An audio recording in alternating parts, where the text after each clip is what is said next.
নমস্কার, উত্তর পূর্বাঞ্চলের বিশেষ কিছু সংবাদ নিয়ে নর্থ ইস্ট নিউজে আপনাদের স্বাগত জানাই। আমি পিঙ্কি দাস। বিস্তারিত সংবাদের আগে এক নজরে দেখে নেই আজকের সংবাদ শিরোনাম। গরু পাচারের অভিযোগে আটক এক ব্যক্তি, সরকারি বিধিনিষেধ অমান্য করে উধারবন্দে উত্তেজনা। 3 সন্তান সহ স্বামীকে রেখে পলাতক গৃহবধূ ধলাই টিলানগরে। স্বাস্থ্যকেন্দ্র জলাবদ্ধতার কারণে হয়ে পড়েছে অচল, চিকিৎসায় বাধা কাটলিছড়ায়। কৃত্রিম বন্যায় জলমগ্ন হাইলাকান্দি শহর, চরম দুর্ভোগে সাধারণ মানুষ। এবার সংবাদ বিস্তারিত। সরকারি বিধিনিষেধ অমান্য করে ম্যাজিক গাড়িতে গরু পাচারের অভিযোগে স্থানীয় জনতার হাতে আটক হলেন এক ব্যক্তি।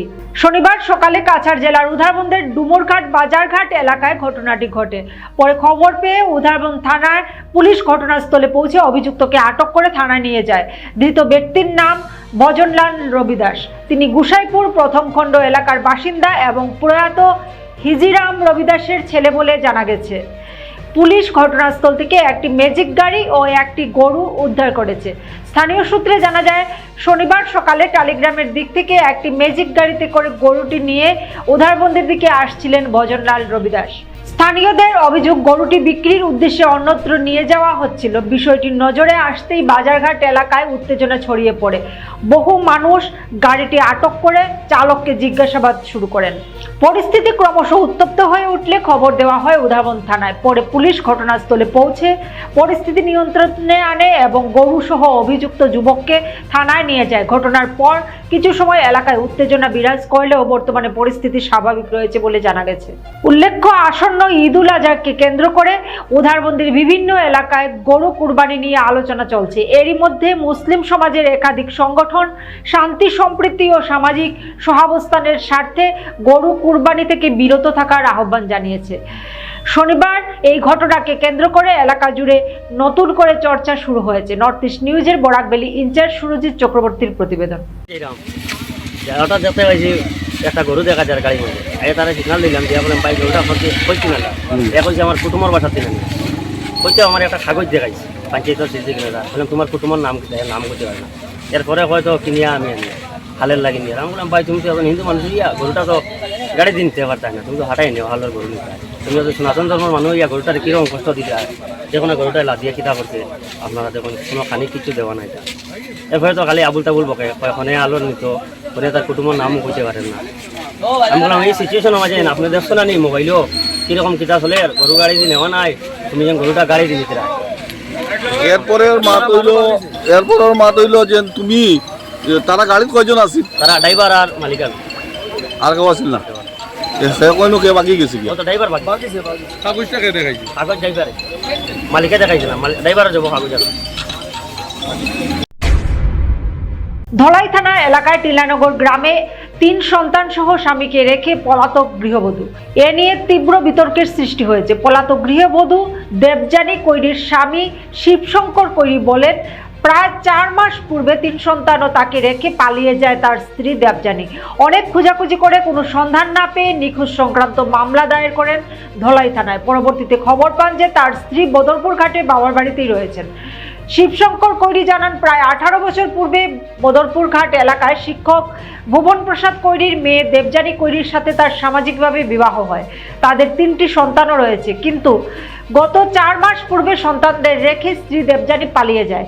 খবর পেয়ে বদরপুর ঘাটে শ্বশুর বাড়িতে গেলে তার শ্বশুর মেয়েকে দিবেন না বলে দেন, এমনটা অভিযোগ শিবশঙ্করের।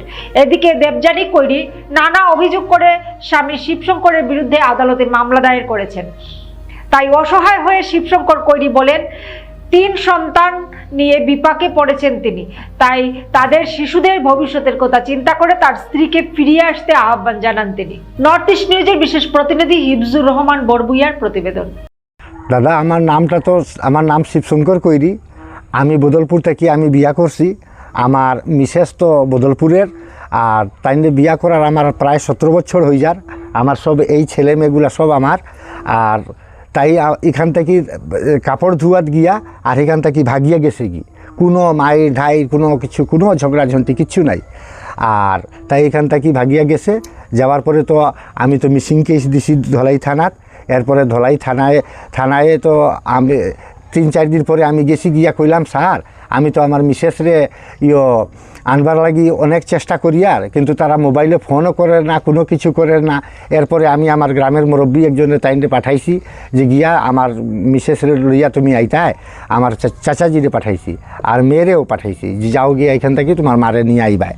এরপরে তারা দিলা না। এরপরে আমিও গেছি নিজে যাওয়ার পরে তারা এই আমার দিছই না। এরপরে আমি তো এখান থেকে ঘুরিয়ে আইছি, আওয়ার পরে প্রায় এখন 4 মাসের মতো হয়ে যার, কিন্তু এখন পর্যন্ত তারা দেওয়াত রাজি নাই। এরপরে তারা কোর্টে কেস করছে, কেসের নোটিশ আইছে আমার এখানে।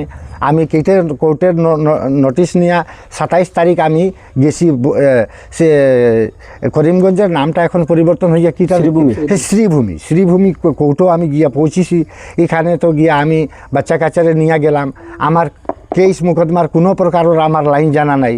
তারা এখানে আমি গিয়া যে সময় গেছি তে সেইখানে একজন ম্যাডাম উকিল আসেন, তাই কইছেন তোমার যে কাগজ কেন, তুমি যে মিসিং কেস দেওয়াইছিলা, আমি তো জানি না যে মিসিং কেসের কাগজটা লাগবো কইয়া আমি এটার জেরক্সও করাইলাম না। আর ধলাই থানাতে এটা দেওয়া আছে। আর ধলাই থানাত কালকে পরশু দিন আমি গিয়া 4 ঘন্টা আমি এই মিসিং কেসের মানে জেরক্সটা নেওয়ার লাগি গেছি, কিন্তু এই জেরক্সটা আমারে খুঁজিয়ে পাওয়া যায় না। এর কারণে আমি কোনো কিছু করতাম পারি আর না। এখন কি করতাম না করতাম বলিয়া আমি এই আমার দুঃখটা সবে জানতো কইয়া আমি মিডিয়ার যে ভাইগুলো আসুন তার এখানে আমি আশ্রয় চাইছি। কাটলিছড়া প্রাথমিক স্বাস্থ্য কেন্দ্রে যেখানে প্রতিদিন শতাধিক মানুষ চিকিৎসার আশায় ভিড় জমান, সেই স্বাস্থ্য কেন্দ্রেই এখন জলাবদ্ধতার কারণে কার্যত অচল হয়ে পড়েছে। টানা বর্ষণের ফলে স্বাস্থ্যকেন্দ্রে প্রবেশপথ থেকে শুরু করে পুরো চত্বর জলে ডুবে গেছে। হাসপাতালের বিভিন্ন অংশে জল প্রবেশ করায় রোগী ও স্বাস্থ্যকর্মীদের চরম ভোগান্তির মুখে পড়তে হচ্ছে। রোগীদের অনেকেই জল মারিয়ে স্বাস্থ্যকেন্দ্রে পৌঁছাতে বাধ্য হচ্ছেন। বয়স্ক রোগী, শিশু ও গর্ভবতী মহিলাদের জন্য পরিস্থিতি আরও জটিল হয়ে উঠেছে। জলাবদ্ধতার কারণে নিয়মিত স্বাস্থ্য পরীক্ষা, চিকিৎসা পরামর্শ এবং ঔষধ বিতরণের কার্যক্রমও ব্যাহত হচ্ছে বলে জানা গেছে। স্থানীয় বাসিন্দাদের অভিযোগ, প্রতি বছর বর্ষার মৌসুমে এই কি সমস্যার পুনরাবৃত্তি ঘটলেও স্থায়ী সমাধানের জন্য কোনো উদ্যোগ নেওয়া হয়নি। দীর্ঘদিন ধরে নিকাশি ব্যবস্থার উন্নয়ন ও জল নিষ্কাশনের দাবি জানানো হলেও সংশ্লিষ্ট কর্তৃপক্ষের তরফে কার্যকর ব্যবস্থা গ্রহণ করা হয়নি বলে অভিযোগ তাদের। এদিকে স্বাস্থ্যকেন্দ্রের এমন বেহাল অবস্থার কারণে সাধারণ মানুষের মধ্যে তীব্র ক্ষোভের সৃষ্টি হয়েছে। এলাকাবাসীর দাবি, স্বাস্থ্যসেবার মতো গুরুত্বপূর্ণ প্রতিষ্ঠানে জলাবদ্ধতার সমস্যা অবিলম্বে দূর করতে হবে। প্রশাসনকে জরুরি ভিত্তিতে হস্তক্ষেপ করতে হবে, অন্যথায় বর্ষা মৌসুম জুড়ে রোগীদের দুর্ভোগ আরও বাড়বে বলে আশঙ্কা প্রকাশ করেছেন স্থানীয়রা। নর্থ ইস্ট নিউজের বিশেষ প্রতিনিধি হিফজুর রহমান বরবুইয়ার প্রতিবেদন। আজকে হসপিটালের সমস্ত চতুর্দিকে জলে পুরো ভর্তি হয়ে গেছে। কন্ডিশনটা খুবই খারাপ, সব কিছু পুরো জলে ডুবে গেছে সবটি রুম। তাই একটা রুম একটু ভালো ছিল, জলে ডুবে নেই, তাই আমরা সব শিফট করে এখানে নিয়ে এসেছি। প্লাস আজকে পেশেন্টদেরকে মেডিসিন দেওয়াও খুব কঠিন হচ্ছে, কারণ সবগুলি রুমের ভিতরে জল। আর টেস্ট করা বা আমাদের লেবার রুম যেটা আছে, ডেলিভারি রুম, ওই রুমটা জল ঢুকে গেছে। ইউরিনাল প্লাস টয়লেট এগুলো সব জলে ডুবে গেছে। তাই আমাদের জন্য ডিউটি করাটা অনেক কঠিন হয়ে দাঁড়িয়েছে। আমাদের জানা মতে গত বছরও ঠিক একইভাবে হয়েছিল। সেম প্রবলেম হয়েছিল। তো এটার উন্নতিকল্পে কোনো ধরনের কোনো স্কিম বা কোনো ফান্ড কিছু রিলিজ হয়নি নাকি? এইটার জন্য লাস্ট আমাদের যেটা জেস কমিটি মিটিং হয়েছিল, ওইটাতে একটা সিদ্ধান্ত নেওয়া হয়েছিল যে এই প্রবলেমটা সলিউশন করার জন্য আমাদের জিবি প্রেসিডেন্ট ওনার সাথে আমাদের একটা মিটিং হয়েছিল ওইটা সলভ করার জন্য, কিন্তু ওইটা এখনো কার্যকরী হয়নি। টানা কয়েক ঘন্টা বৃষ্টির ফলে হাইলাকান্দি শহরের বিভিন্ন এলাকায় কৃত্রিম বন্যা পরিস্থিতির সৃষ্টি হয়েছে। বিশেষ করে হাইলাকান্দি পৌরসভার 1 নম্বর ওয়ার্ডের শিলচর রোড এলাকায় জল জমে জনজীবন বিপর্যস্ত হয়ে পড়েছে। অপর্যাপ্ত ও অকার্যকর নিকাশি ব্যবস্থার কারণে বৃষ্টির জল দ্রুত নিষ্কাশন না হওয়ায় রাস্তাঘাট জলমগ্ন হয়ে পড়েছে এবং বহু বাড়িতে জল প্রবেশ করেছে। এলাকাবাসীর অভিযোগ, সামান্য বৃষ্টিতেই প্রতি বছর এই সমস্যা দেখা দিলেও স্থায়ী সমাধানের কোনো উদ্যোগ নেওয়া হয়নি। জলাবদ্ধতার কারণে যানবাহন চলাচল ব্যাহত হচ্ছে, পথচারীদেরও চরম ভোগান্তির শিকার হতে হচ্ছে। পাশাপাশি নোংরা জল জলের সঙ্গে বিভিন্ন পোকামাকড় ও বিষাক্ত প্রাণী ঘরে ঢুকে পড়ায় আতঙ্কে দিন কাটাচ্ছেন বাসিন্দারা। স্থানীয় অভিভাবকদের মতে জলমগ্ন রাস্তা পেরিয়ে স্কুল কলেজে যেতে হচ্ছে ছাত্রছাত্রীরা, নানা সমস্যার সম্মুখীন হতে হচ্ছে। অনেক ক্ষেত্রে দুর্ঘটনার আশঙ্কাও দেখা যাচ্ছে। ফলে দ্রুত এই সমস্যার সমাধানে প্রশাসনের হস্তক্ষেপ দাবি করেছেন এলাকাবাসী। জনগণের দাবি, হাইলাকান্দি পৌরসভা ও সংশ্লিষ্ট প্রশাসন অবিলম্বে নালা নর্দমা পরিষ্কার এবং আধুনিক জল নিষ্কাশন ব্যবস্থা গ্রহণ করুক, যাতে বর্ষা এলেই বারবার কৃত্রিম বন্যার কবলে পড়তে না হয় শহরবাসীকে। নর্থ ইস্ট নিউজের বিশেষ প্রতিনিধি হিফজুর রহমান বড়ভূঁইয়ার প্রতিবেদন। আমরা এই সমস্যা তো প্রত্যেক বছর বিশেষ করে দেখা গেছে কি আমরা এদিকে সকালে টিচাররা যাওয়া বেজান প্রবলেম, ছাত্র সবার প্রবলেম। আমি নিজেও তো অর্জুন তো স্কুল চিন্তা আপনি তো গেছেন নিজে, এই যে সাইডে যাওয়ার সময় ও রাস্তার যে লাস্ট ও দিকটা ক্লিয়ার না কারণে একদিকে ড্রেইনও জায়গা ছোটো জায়গা, এই পুরো টাউনের জলটা বাড়ি দেওয়া বহুত মুশকিল। যার কারণে আমি তো প্রশাসনের কাছে আপনারা রাজ্য অনুরোধ করবো যে রাস্তার দুদিকে ড্রেইনের যদি ব্যবস্থা করা যায় তখন এই জলের সমস্যাটা কিছুটা সমাধান হইতে পারে। ঘর পর্যন্ত জল, ঘর ভিতর পর্যন্ত জল ঢুকে গেছে, এখন আমরা থাকতে পারি না। বাচ্চা কাচ্চা খালি খালি ঘরের উঠে আপনার রান্না করতে পারি না। কিতা কইবা এখন কিতা কইবা? এখন ওইটা আমরা ব্যবস্থা ছিল হইতো কীরকম ডাক্তার ব্যবস্থা করে যায়। অ্যাকচুয়ালি এটা বলতে গেলে বর্তমানে যে মিউনিসিপালিটি যেটা বোর্ড আছে টোটাল তারা ফেইলার। এই জল নিষ্কাশন লাগিয়া টোটাল মানে এইটা ড্রেন করিয়া নিয়ে বাঁকা খালনিয়া ফেলাইতে লাগবে। বিভিন্ন জায়গাত বন্ধ আছে, বিভিন্ন জায়গায় মানুষের মাটি দিয়া বন্ধ করছে। এর লাগিয়া অ্যাডমিনিস্ট্রেশন স্ট্রং হওয়ার দরকার এবং এই নালাটা ড্রেন যেটা এটা টোটাল বাঁকা যদি না নেওয়া হইব এই প্রবলেম সম্মুখীন হয়। এর লাগে আমি বর্তমান সরকারের কাছে দাবি জানাই আর যে অতি সত্বর এই যে ড্রেন আছে হাইলাকান্দি টাউন থেকে জল নিষ্কাশন বাগা খাল পর্যন্ত তো সাইডে কমপ্লিট ড্রেন করিয়া এটা যদিও জেলা কোনো সভাপতি হিসাবে সরকারের কাছে দাবি জানাইতে পারি, যেহেতু সরকার আমাদের নয়, সরকার বিজেপি গভর্নমেন্টের কাছে এবং আমার হাইলাকান্দির লোকাল যারা বিজেপির মিউনিসিপ্যালিটির চেয়ারম্যান আছেন ওনাকে এবং আমার নবনির্বাচিত বিধায়ক মিলন দাস মহাশয়কে আমি অনুরোধ করছি যাতে অতি সত্বর এই জল নিষ্কাশনের ব্যবস্থা করা হয়। যেহেতু আমরা বিরোধী দল, আমরা দাবি উত্থাপন করতে পারি, কিন্তু কাজ করতে হলে যে সরকার বর্তমান আছে সেই সরকারই করতে হবে।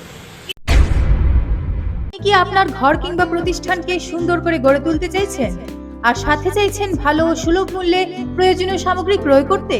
তাহলে দ্বিতীয়বার না ভেবে আজই চলে আসুন শিলচরের দাসকলোনিতে অবস্থিত ঋতুরাজ ট্রেডিং কোম্পানি অথবা সোনাই রোডের খালেদ ভবনের বিপরীতে বাইক সেন্টারের পাশে সমীক্ষা ট্রেডিং কোম্পানি। এই উভয় স্থানে tiles, sanitary items, chimney, water purifier, CPVC, uPVC, PVC items, ডোর উডেন, সিনটেক্স সহ অনেক বিখ্যাত ব্র্যান্ডের সামগ্রী সুলভ মূল্যে পাওয়া যায়। আপনারা আসুন, যাচাই করুন ও ঘরকে সুন্দর করে গড়ে তুলুন। বিশদ বিবরণের জন্য যোগাযোগ করুন 9401432969 ও 6377990269 নম্বরে। ধন্যবাদ। বরাক নদী পথে বড়সড় মাদক বিরোধী অভিযান, বৃহৎ সাফল্য কাছাড় পুলিশ ও আসাম রাইফেলসের। সংবাদ মাধ্যমের সাথে কথা বলতে গিয়ে ডিএসপি দিলরাজ পাঠক জানান, কাছাড় পুলিশ ও আসাম রাইফেলসের যৌথ অভিযানে লক্ষ্মীপুর থানার অধীনে জামে এল মালসাম ও কেনার্জার নামের দুই ড্রাগস পাচারকারী সহ বৃহৎ পরিমাণে হেরোইন ও নিষিদ্ধ ইয়াবা ট্যাবলেট জব্দ করা হয়েছে। বরাক নদীপথে চালানো এই অভিযানে উদ্ধার করা হয়েছে 10,000 ইয়াবা ট্যাবলেট, 2টি সাবানের বাস্ক থেকে 21 গ্রাম হেরোইন, 3টি মোবাইল ফোন, একটি ইঞ্জিন চালিত নৌকা জব্দ করা হয়। জব্দকৃত হেরোইন ও ইয়াবা ট্যাবলেটের বাজার মূল্য কয়েক কোটি টাকা হবে বলে জানা যায়। তিনি আরও বলেন, মাদক পাচারের বিরুদ্ধে অভিযানের অংশ হিসেবেই এই সাফল্য এসেছে। আটক দুই পাচারকারীকে জিজ্ঞাসাবাদ করা হচ্ছে এবং গোটা চক্রের সঙ্গে অন্য কেউ জড়িত রয়েছে কিনা এ বিষয়ে পুলিশের তদন্ত অব্যাহত রয়েছে। কাছাড় পুলিশের মাদক বিরোধী অভিযান অব্যাহত থাকবে এবং সমাজকে নেশার কবল থেকে কিভাবে বাঁচানো যায় এই উদ্দেশ্য নিয়ে পুলিশ প্রশাসন কাজ করে যাবেন। নর্থ ইস্ট নিউজের বরাকবেলি ইনচার্জ সুরজিৎ চক্রবর্তীর প্রতিবেদন। যোৱাকালি এটা আমি ইভিনিং সময়ত খবৰ পাইছিলোঁ যে মণিপুৰৰ ফ্ৰেজেল ডিষ্ট্ৰিক্টৰ পৰা দুজন ড্ৰাগ পেডলাৰে বৰাক ৰিভাৰ ইউজ কৰি লক্ষীপুৰলৈকে ইয়াবা টেবলেটছ আৰু হিৰোইন লৈ আহি আছিলে আৰু যেতিয়া তেওঁলোকে লক্ষীপুৰ ঘাটত নামিছিলে আৰু উজানতাৰাপুৰৰ ছাইডত আহি আছিলে তেতিয়া আমি সেই অভিযানটো চলাইছিলোঁ আৰু 2জন ব্যক্তিক আমি আটক কৰিছিলোঁ আৰু তেওঁলোকৰ পৰা আমি 10,000 ইয়াবা টেবলেটছ আৰু 21 গ্ৰামছ অফ হিৰোইন আমি চিজ কৰিবলৈ সক্ষম হৈছোঁ আৰু যেতিয়া আমি NDPS কিটৰ আণ্ডাৰত টেষ্টটো কৰিছিলোঁ টেষ্ট ৰিজাল্ট পজিটিভ দিছিলে দুটাই ইয়াবা টেবলেটছ আৰু হিৰোইন আৰু লগতে আমি নাওখনো যিখন নাও তেওঁলোকে ইউজ কৰি লক্ষীপুৰলৈকে আহিছিলে সেইখনো আমি চিজ কৰিছোঁ আৰু 2জন ব্যক্তিক আমি এৰেষ্ট কৰিছোঁ 2জন ব্যক্তিৰ নাম হৈছে জেমছ এল মালস্বাম যাৰ ঘৰ হৈছে ফেৰিজৱাল মণিপুৰ আৰু কেঞ্জিঅ'ৰ মাৰ তেখেতৰ ঘৰ ফেৰিজৱাল মণিপুৰতে হয় আৰু এতিয়া আমি NDPS এক্টৰ আণ্ডাৰত আমি কেছ ৰেজিষ্টাৰ কৰিছোঁ আৰু ফাৰ্ডাৰ ইনভেষ্টিগেশ্যন আমি কেৰি আউট কৰিম বিনামূল্যে বিদ্যুৎ সংযোগ পাইয়ে দেওয়ার নামে মোটা অঙ্কের টাকা আদায়ের অভিযোগে ফের চাঞ্চল্য ছড়িয়েছে কাটিগড়া সমষ্টিতে। কুশিয়ারপুল এলাকার বাসিন্দা বিজেপি নেতা তথা পশ্চিম কাটিগড়া মণ্ডলের ওবিসি মোর্চার সভাপতি নিরুপম নাথের বিরুদ্ধে এবার একাধিক পরিবারের কাছ থেকে 7 থেকে 8,000 টাকা পর্যন্ত উৎকোচ নেওয়ার গুরুতর অভিযোগ উঠেছে। অভিযোগ অনুযায়ী কুশিয়ারপুল জিপির নাতানপুর গ্রামের বেশ কয়েকটি দরিদ্র পরিবারের কাছে সরকারি বিনামূল্যের বিদ্যুৎ সংযোগ করে দেওয়ার আশ্বাস দিয়ে টাকা সংগ্রহ করেন নিরুপম নাথ, অথচ সরকার যেখানে বিনামূল্যেই এই সুবিধা প্রদান করছে সেখানে সাধারণ মানুষের কাছ থেকে অর্থ আদায়ের অভিযোগ সামনে আসতেই এলাকা জুড়ে তীব্র ক্ষোভের সৃষ্টি হয়েছে। উল্লেখ্য কয়েকদিন আগেই এই ধরনের অভিযোগের ভিত্তিতে গোমরা পুলিশ নিরুপম নাথকে আটক করেছিল, তবে থানা থেকে মুক্তি পাওয়ার পর ঘটনার নতুন মোড় আসে। জানা গেছে মুক্তি পাওয়ার পর নিরুপম নাথ অরুণোদয় প্রকল্পের সুবিধা পাইয়ে দেওয়ার প্রলোভন দেখিয়ে অভিযোগকারীদের একত্রিত করেন এবং আধার কার্ড সহ বিভিন্ন নথি সংগ্রহ করেন। এরপর অভিযোগকারীদের উপর নানাভাবে চাপ সৃষ্টি করে সংবাদ মাধ্যমের সামনে পূর্বে দেওয়া অভিযোগ অস্বীকার করতে বাধ্য করা হয় বলেও অভিযোগ উঠেছে। শুধু তাই নয়, নিরুপম নাথের মা গ্রামবাসীদের সামনে কান্নাকাটি করে তার ছেলের বিরুদ্ধে ওঠা অভিযোগ খণ্ডনের জন্য কাতর আবেদন জানান। পরিস্থিতির চাপে পড়ে অনেকেই তখন প্রকাশ্যে নিজেদের অভিযোগ থেকে সরে দাঁড়ালেও ফের সংবাদ মাধ্যমের সামনে এসে ঘটনার প্রকৃত বিবরণ তুলে ধরেছেন বলে জানা গেছে। গ্রামবাসীদের আরও অভিযোগ, নিরুপম নাথ একাধিক অভিযোগকারীর বাড়িতে গিয়ে ব্যক্তিগতভাবে চাপ সৃষ্টি করেন এবং তাদের বয়ান পরিবর্তন করতে বাধ্য করেন।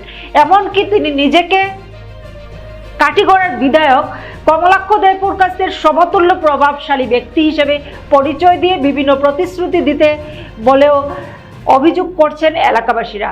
একের পর এক উৎকোচ আদায়ের অভিযোগ প্রকাশ্যে আসার পর এলাকায় ব্যাপক চাঞ্চল্যের সৃষ্টি হয়েছে। অভিযুক্তদের বিরুদ্ধে কঠোর তদন্ত এবং দৃষ্টান্তমূলক শাস্তির দাবিতে সরব হয়েছেন ক্ষুব্ধ গ্রামবাসীরা। নর্থ ইস্ট নিউজের বিশেষ প্রতিনিধি হিফজুর রহমান বরবুইয়ার প্রতিবেদন। তাই নাই আর আমরা নাতানপুর আইয়াতে নেতাগিরি করতে পারতাম না, তাই নইলে মহাদেবপুরের ডিপির মানুষ আর আমরা নাতানপুর আইয়াখানে খালি নেতাগিরি দেখাই আর যদি খালি নেতাগিরি দেখাই এখন তানে অপমান করব আপনারা কেমনে অপমান হইছেন? তারা প্রথম আমি ওখানে গেছি তার দুঃখ দেখিয়া দিয়া আমি তো সামনে আসলাম গেলে কইলাম রে আচ্ছা দেও রে বা কারেন্ট খানাইটা লাগাই আচ্ছা দেও রে বা আচ্ছা দেও দিত হয়েছে দিল না পরে দিছে না হে তার কাছে এর বাদে কিতা ভিডিও কল করছেন পঞ্চায়েতে হরিয়ালে বিকালে তার আর কিতা কিতি হরিয়া আর বাড়ি ফাটাই দিছেন তার নিরুম্বম আইছে তার মারে লইয়া আইয়া কিতা কিতি ফাটাইছে তার আর গরো ফালাইয়া কিতা কিতি হরিয়া আর বাড়ি ফাটাই দিছেন ফাটাই আর বাড়ি ভিডিও কল করে ছাড়িয়ে দিছেন তার সকালে একবার করছে না বিকালে আর বাড়ি করছে আর কারেন্ট লাইন না নিয়া কাম করে আর কিতা কিতি গোসো মসো করে আরে বাড়িশান নিরুপম না পাইছে হে আবার পরে মানুষের কাছে তো টাকা নিছে ইয়ার সত্ত্বে মানুষ একজনের লগে জিকাইছে যে তোমার কাছে আমি টাকা নিছি তুমি কইনা আমারে দিছো নি না মানে খামলারে দিছো হে কইছে তুমি যেন টাকা নিছো এগুলো আমার কারেন্ট দিতা কইয়া তার সত্ত্বে আমি কইলাম যে তুমি যেন ঘর কারেন্ট লাগাইয়া দিছো না বউটো দিছো না তার কাছে নেরাই তুমি করা ইটা যেন কামলা করস এটা কোনো হয়নি আমরা তো লাইনম্যানেও টাকা 1,000-1,500 নিলে ঘর মিটার দিয়া ঘর লাইট জ্বলাইয়া টাকা নেই এটা তো তার কামলা খরচ নেই ওটা কোয়ার সত্ত্বে আমারে মানে তারা আঙ্গুল ঘুরাইয়া মানে কথা কইছে কোয়ার পরে আমরা বয়স করে আমরা কাকু একজন ও নিরুপম নাথ তারা আঙ্গুল ঘুরাই কথা কইছে না এরপরে তারা আমার আঙ্গুল ঘুরাইয়া কথার পরে আমরা বয়স্ক কাকু একজন তাই কথা ধরছেন কথা ধরিয়া কইছেন তুমি কানে আরেক বেটার বেটিরে মানে তুমি অন্যায় অত্যাচার করো তানে উঠে চুপ করো কইছি তুমি মাতিও না এটা ও মঙ্গলে কইছে মানে চুপ করো তুমি একটা মাতিও না তারপরে কোয়ার পরে তাই কইছে তাই বেটি হইলে আরেক বেটার বেটি তাই বেটা শাসন করবো তুমি আবার কি শাসন কর ডাকে ওখান কোয়ার পরে তার লগে মানে খুব ঝগড়া জাতি করছো গালিগরজ করছেন করার পরে কইছেন যে পঞ্চায়েত রেখে আনছে বলে পঞ্চায়েতের যারা সকালে যে নিউজ বানাইছেন তারা বিকালে আবার পাল্টা ডুলিছেন কিন্তু তারারে কইছেন যে তুমি পঞ্চায়েতরে ফোন করো করিয়া আনো আমরার কাছে নিরূপম নাতে সেনে আমরার কাছে টেকা নেই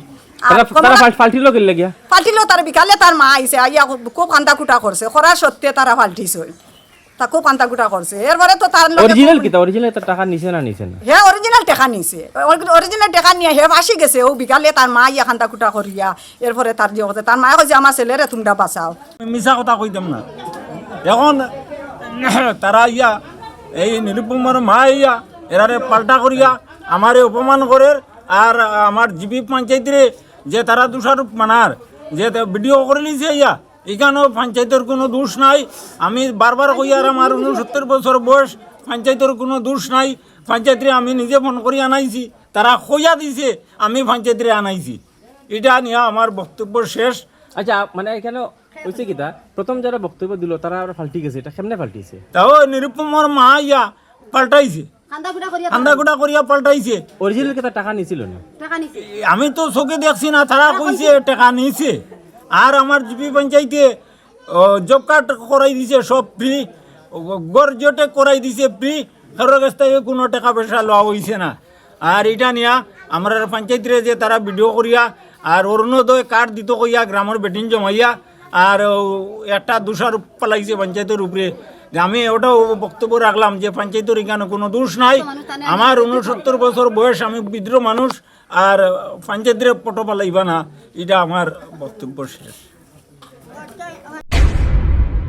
বরাক উপত্যকায় প্রথমবারের মতো শিলচরে শুরু হয়েছে পথ হোল প্রকল্পের অধীনে আধুনিক ইকোফিক্স প্রযুক্তির মাধ্যমে রাস্তার গর্ত মেরামতির কাজ।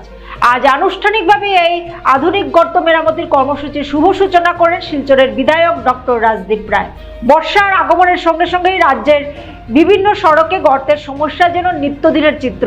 সময়ের সঙ্গে সঙ্গে এই গর্তগুলি বড় আকার ধারণ করে সড়কের ব্যাপক ক্ষতির পাশাপাশি বাড়িয়ে তুলে দুর্ঘটনার আশঙ্কাও। বিশেষ করে বর্ষাকালে পূর্ণাঙ্গ রাস্তা মেরামতি সম্ভব না হওয়ায় এবার অত্যাধুনিক প্রযুক্তির সাহায্য নিচ্ছে পূর্ত বিভাগ। বরাক উপত্যকায় প্রথমবারের মতো শিলচরে শুরু হয়েছে পথ হোল প্রকল্পের অধীনে আধুনিক ইকোফিক্স প্রযুক্তির মাধ্যমে রাস্তার গর্ত মেরামতির কাজ। এই প্রযুক্তির সাহায্যে মুহূর্তের মধ্যেই রাস্তার গর্ত পূরণ করা সম্ভব হচ্ছে বলে জানিয়েছে বিভাগ।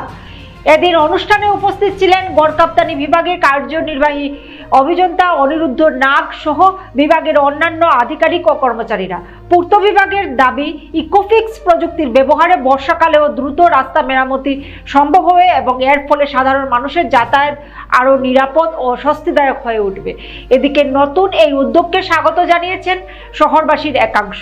তাদের আশা এর মাধ্যমে দীর্ঘদিনের রাস্তার গর্ত সমস্যার কিছুটা হলেও সমাধান হবে। নর্থ ইস্ট নিউজে বরাকবেলি ইনচার্জ সুরজিৎ চক্রবর্তীর প্রতিবেদন। আজকে পিডব্লিউডি ডিপার্টমেন্ট আসাম সরকারের একটা নতুন প্রয়োগ আমরা দেখেছি, এটাকে ইকোফিক্স একটা সলিউশন বলে। ইকোফিক্সটা হচ্ছে ওয়েস্ট থেকে জেনারেট করা স্টিল আর আয়রন থেকে প্রোডাক্ট।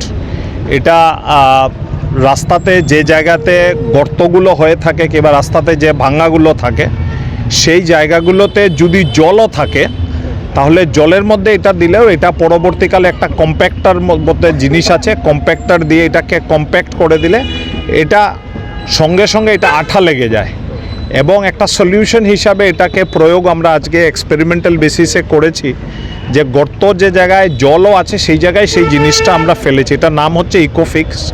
এটা basically waste material of steel and iron থেকে এটা বানানো এবং আমরা কয়েক বস্তা এনে আজকে ডিসির অফিসের সামনে যে রাস্তাতে যে গর্তগুলো ছিল আমাদের এই কাজটা আজকে আমরা করেছি এবং আসামে এই প্রয়োগটা ডিব্রুগড়, কামরূপ, গুয়াহাটি 8টা ডিস্ট্রিক্টে অলরেডি আরম্ভ হয়েছে। প্রয়োগটা এই সিজনে যদি এটা লাভ হয়, এটা যদি দেখা যায় যে এটা ওয়েট নিতে পারছে, এটার উপরে গাড়ি ঘোড়া গেলে মানে জায়গাটা রাস্তাটা নষ্ট হচ্ছে না, তাহলে হয়তো মডার্ন মানে রোড সাইড ম্যানেজমেন্ট আর রোড মেনটেনেন্সের জন্য একটা নতুন সলিউশন আমাদের ইঞ্জিনিয়ারদের কাছে, ডিপার্টমেন্টের কাছে আসবে। সংবাদ শেষ করার আগে আরো একবার দেখে নেই আজকের সংবাদ শিরোনাম। গরু পাচারের অভিযোগে আটক এক ব্যক্তি, সরকারি বিধিনিষেধ অমান্য করে উধারবন্দে উত্তেজনা। 3 সন্তান সহ স্বামীকে রেখে পলাতক গৃহবধূ ধলাই টিলানগরে। স্বাস্থ্যকেন্দ্র জলাবদ্ধতার কারণে হয়ে পড়েছে অচল, চিকিৎসায় বাধা কাটলিছড়ায়। কৃত্রিম বন্যায় জলমগ্ন হাইলাকান্দি শহর, চরম দুর্ভোগে সাধারণ মানুষ। এসিসি নেটওয়ার্কে নর্থ ইস্ট মিডিয়ায় প্রতিনিয়ত বিভিন্ন সংবাদ, সঙ্গীত, নৃত্য, আসন, ক্রীড়া, চলচ্চিত্র ও বিনোদনমূলক বিভিন্ন বিষয় প্রচারিত হয়ে থাকে। তাই সদা সর্বদা ভারতের উত্তর পূর্বাঞ্চলের পাশাপাশি অন্যান্য স্থানের বিশেষ কিছু খবরের জন্য দেখতে থাকুন নর্থ ইস্ট নিউজ। ধন্যবাদ।